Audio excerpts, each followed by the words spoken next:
আজকে দেখেন বাংলাদেশের প্রত্যন্ত অঞ্চলগুলোতে সিলেট, কুমিল্লা, ফেনী, নোয়াখালী সহ বিভিন্ন অঞ্চলগুলোতে আপনার আমার ইসলাম প্রিয় ভাইগুলো, ভাই বোনেরা, এরা পানিতে ডুবন্ত।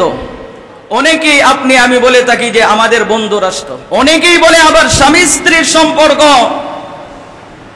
যদি বন্ধুত্বের সম্পর্ক হয়, যদি স্বামী স্ত্রীর সম্পর্ক হয়, তাহলে আজকে আপনার আমার এই মুসলমানগুলো কখনো পানিতে ডুবে মরতো না। ঠিক করেন, ঠিক কিনা বলেন?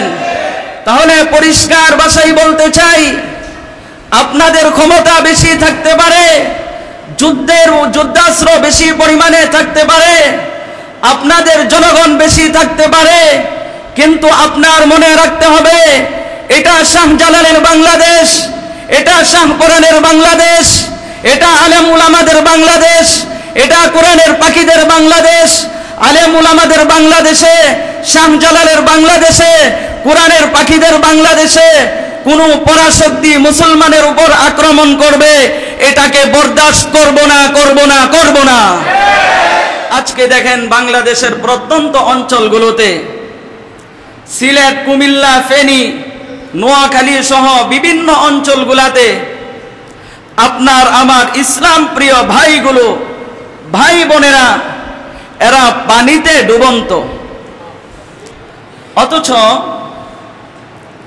এক তো গভীরভাবে চিন্তা করেন, এক তো প্রচুর পরিমাণে বৃষ্টিপাত, দ্বিতীয়ত ভারত থেকে পানি ছেড়ে দেওয়া, দুইটা কারণে আজকে আপনার আমার মুসলমান ভাইগুলো কষ্টে নিপতিত। অথচ বহু কষ্ট লাগে, পরিতাপের সাথে বলতে হয়, অনেকেই আমি বলে থাকি যে আমাদের বন্ধু রাষ্ট্র। কি রাষ্ট্র? বন্ধু রাষ্ট্র।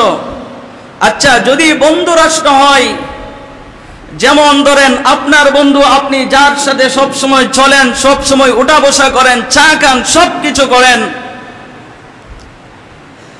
সে আপনাকে কখনো কষ্টে ফেলতে পারে? সকলেই বলেন ঈমানি দায়িত্ব, সকলেই বলেন কষ্টে ফেলতে পারে। আবার অনেকেই বলে স্বামী স্ত্রীর সম্পর্ক, অনেকেই বলে আবার স্বামী স্ত্রীর সম্পর্ক। যদি বন্ধুত্বের সম্পর্ক হয়, যদি স্বামী স্ত্রীর সম্পর্ক হয়, তাহলে আজকে আপনার আমার এই মুসলমানগুলো কখনো পানিতে ডুবে মরতো না। ঠিক করেন, ঠিক কিনা বলেন? আপনাকে কখনো উমরের মতো কঠোর হতে হবে ইসলামের জন্য, আবার কখনো আপনাকে উমরের মতো কঠোর হতে হবে, আবার কখনো আবু বকরের মতো বিনয়ী হতে হবে। ঠিক কিনা বলেন? এটা সময় অনুযায়ী ঈমানি দায়িত্ব। শুধু সাহাবায়ে কেরাম যেরকম ভাবে বাসা থেকে মসজিদ পর্যন্ত তাদের ঈমান সীমাবদ্ধ ছিল না, যেরকম নামাজ পড়েছেন দিনের বেলায় কাফেরদের বিরুদ্ধে যুদ্ধ করেছেন, আবার রাত্রিবেলা তাহাজ্জুদের নামাজে দাঁড়াইয়া ওই সমস্ত কাফেরদের জন্য দোয়া করেছেন। সুবহানাল্লাহ পড়েন। এই হচ্ছে সাহাবায়ে কেরামের ঈমান। অতএব যারা এই বাংলাদেশের উপর পানি ছেড়েছে, আমি আপনাদেরকে উদারত আহ্বান জানাবো, এরা হলো মুসলিম মানুষ, নিরুপায় অসহায় মানুষ, এদের উপর শাস্তি দিবেন না।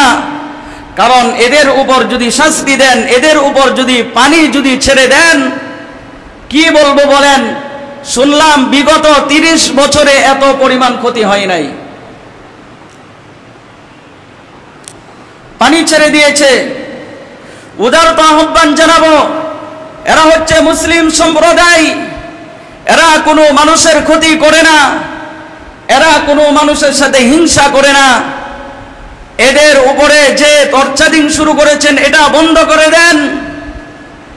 আর যদি এটাকে বন্ধ না করেন, এরা মুসলমান মানুষ, এদের তো কোনো অন্যায় নাই, এদের উপরে কেন পানি ছাড়লেন? আল্লাহ তাআলা বুঝার তৌফিক দান করুন। সকলেই বলি আমিন। দুই নম্বর তাফসীর, মুহতারাম হাজিরিন, দুই নম্বর তাফসীর হলো